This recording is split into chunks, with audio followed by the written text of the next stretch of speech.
Prabowo siap buang Jokowi jika waktunya tepat. Guys, kedekatan antara Prabowo dan Jokowi akhir-akhir ini tuh bikin banyak spekulasi lagi. Masa Prabowo masih dipengaruhi Jokowi sih? Tapi nih ya, kalau bagi pengamat politik dari Pusat Riset Politik, Hukum, dan Kebijakan Indonesia yaitu Saiful Anam, Prabowo tuh tinggal tunggu waktu aja buat ninggalin Jokowi. Kalau kata Saiful, ya untuk sekarang emang benar antara Prabowo dan Jokowi masih sama-sama saling ngebutuhin. Jokowi punya daya pikat ke rakyat dan pejabat, dan Prabowo punya kuasa sebagai presiden. Jadi saling memanfaatkan. Saiful berpendapat kalau nanti akarnya Prabowo di pemerintahan udah kuat banget nih, Jokowi juga bakal ditinggalin. Menurut kalian, Prabowo bakalan tinggalin Jokowi apa enggak nih guys? Waduh, Pak Prabowo pengen Harvey Muiz dihukum 50 tahun nih.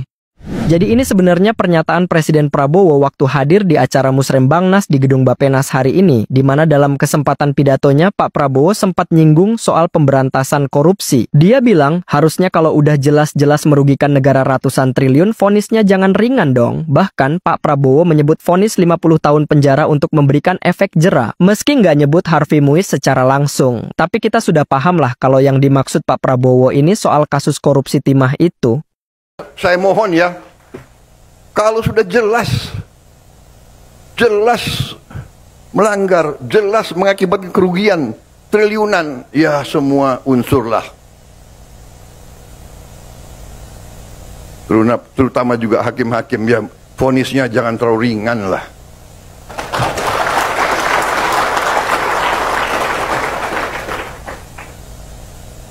Nanti dibilang Prabowo nggak ngerti hukum lagi.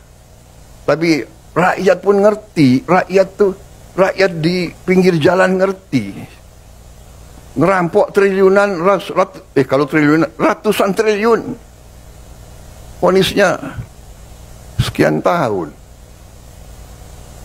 Nanti jangan-jangan di penjara pakai AC, punya kulkas, pakai TV. Tolong Menteri Pemasyarakatan ya, Jaksa Agung ya, naik banding nggak? Naik banding ya? Naik banding. Vonisnya ya 50 tahun begitu kira-kira itu.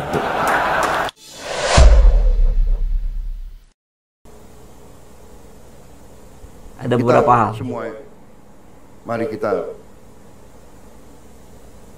kembali ke jati diri kita, kembali ke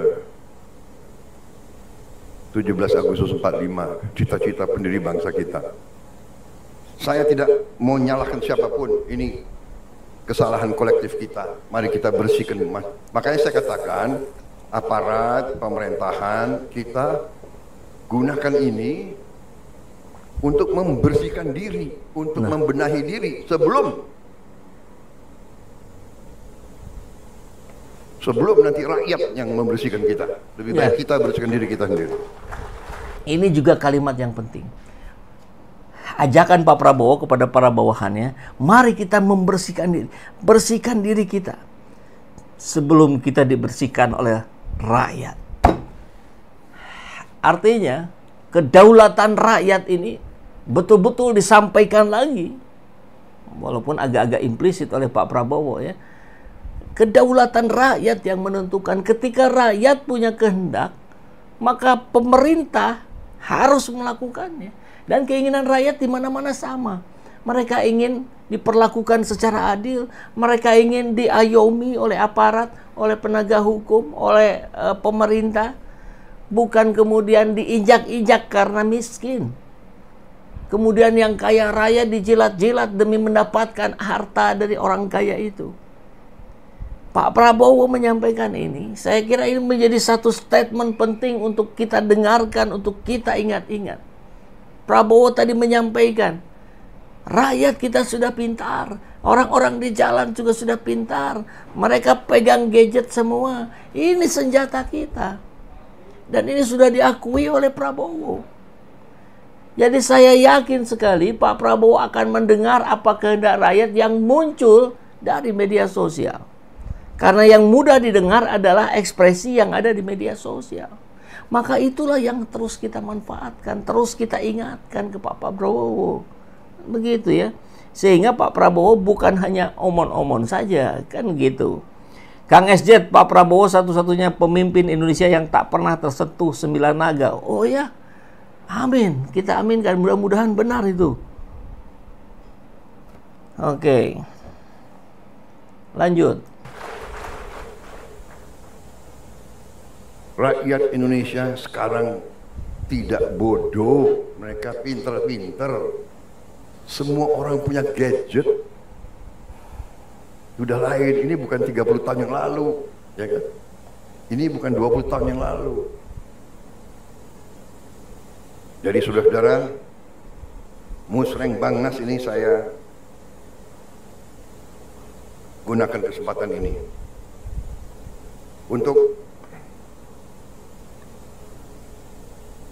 tadi ucapan terima kasih, dan ini ada kesempatan untuk diperbaiki, saya kira ya kan, masukan dari daerah-daerah, dan juga saya minta kebesaran hati, kebesaran jiwa kita semua. Rakyat saya yakin akan sabar. Rakyat kita rakyat yang baik. Mereka mengerti siapa yang di atas jalan yang benar, siapa yang tidak di atas jalan yang benar. Saudara-saudara sekalian. Jadi marilah kita berbuat yang terbaik. Dalam arti perencanaan ini kita laksanakan dengan realisme, dengan hal-hal yang konkret. Ya, saya kira kesananya juga tidak kalah penting, tapi poin utama yang saya ingin sampaikan kepada sahabat SJ Channel sekalian sudah disampaikan oleh Pak Prabowo barusannya. Poin-poin itu yang menjadi ada harapan. Kalau saya secara pribadi muncul ada harapan ketika Pak Prabowo bicara dengan lebih indikator yang jelas kepada Harvey Muiz, perbesar itu hukumannya. Tentu keinginan lain banyak muncul dari sahabat-sahabat SJ, batalkan PPN 12%, tapi ini memang hitungannya hitungan 1 hari lagi, 2-3 hari sudah berlaku. Saya kira ada opsi kedua yang akan dilakukan Pak Prabowo, melihat nanti di bulan Februari bagaimana gejolak yang muncul dari PPN 12% ini. Kalau ini semakin memberatkan, saya berharap gitu Pak Prabowo kembali mengambil kendali untuk mengubah, karena Presiden memiliki kewenangan untuk mengubah rentang pajak PPN dari 5% sampai 15%. Artinya kalau menaikkan sampai 15% masih diperbolehkan. Kalau mau menurunkan sampai 5% masih diperbolehkan. Tapi mungkin yang realistis kembali ke yang sebelumnya 11% atau bahkan ke 10%. Justru itu yang akan membangkitkan roda ekonomi kita. Tentu akan menjadi pro kontra. Tapi ya kita lihat saja nanti di bulan Februari bagaimana kondisi kita. Dan ya kita kencangkan ikat pinggang kita. Mau bagaimana lagi? Kita harus lebih berhemat. Baik, sahabat SCTL semua. Menarik nih, koruptor kita kejar sampai ke Antartika. Nah ini juga diingatkan nih oleh Jihan ya. Mari kita saling mengingatkan, tawasobil haq, tawasobil sober. Nah, ini beberapa poin-poin penting dari pidato yang tadi sudah ditayangkan videonya. Presiden Prabowo titik 2, belum kita bekerja sudah nyinyir. Nggak apa-apa Pak ya, yang nyinyir nggak apa-apa.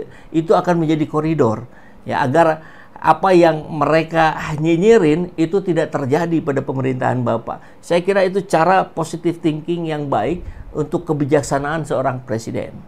Ini kurang lebih sama dari CNN juga.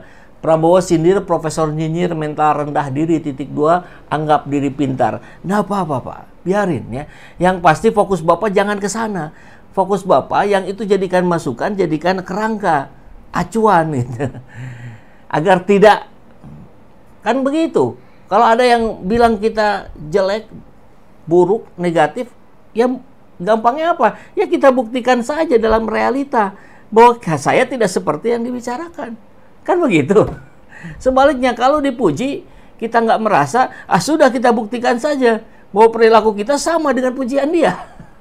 Itu cara cepat kita menanggapi pujian dan makian gitu. Kemudian cerita Prabowo ditantang luar negeri untuk capai pertumbuhan ekonomi 8%. Ya, ada tantangan lah dari luar negeri dan itu diterima oleh Pak Prabowo. Dan Prabowo yakin, optimis untuk meningkatkan. Ya kita aminkan saja ya. Prabowo warning kabinet. Nah ini penting juga, tadi sudah kita dengar ya. Bersihkan diri sebelum rakyat membersihkan kita. Ini bahasa empatik yang baru saya dengar dari Pak Prabowo, yang sebelum-sebelumnya saya belum pernah mendengar yang seperti ini. Ini gaya bicara seorang pemimpin yang menggunakan empati. Dia tahu persis bagaimana kondisi rakyat hari ini, yang bisa melakukan berbagai cara, yang bisa melakukan berbagai tekanan. Dan ini masalahnya dilihat oleh dunia internasional. Investor jadi ragu masuk ke Indonesia kalau situasi Indonesia aja tidak baik-baik saja seperti hari ini. Dan begitu ya. Kemudian, nah ini tak kalah penting tadi ya, koruptor.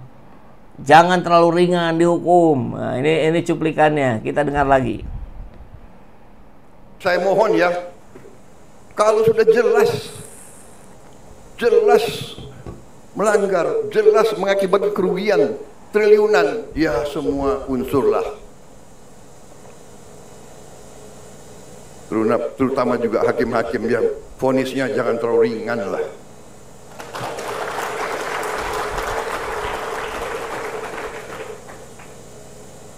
Nanti dibilang Prabowo nggak ngerti hukum lagi. Tapi rakyat pun ngerti. Rakyat di pinggir jalan ngerti. Ngerampok triliunan, kalau triliunan, ratusan triliun. Vonisnya sekian tahun. Nanti jangan-jangan di penjara pakai AC, punya kulkas, pakai TV. Tolong Menteri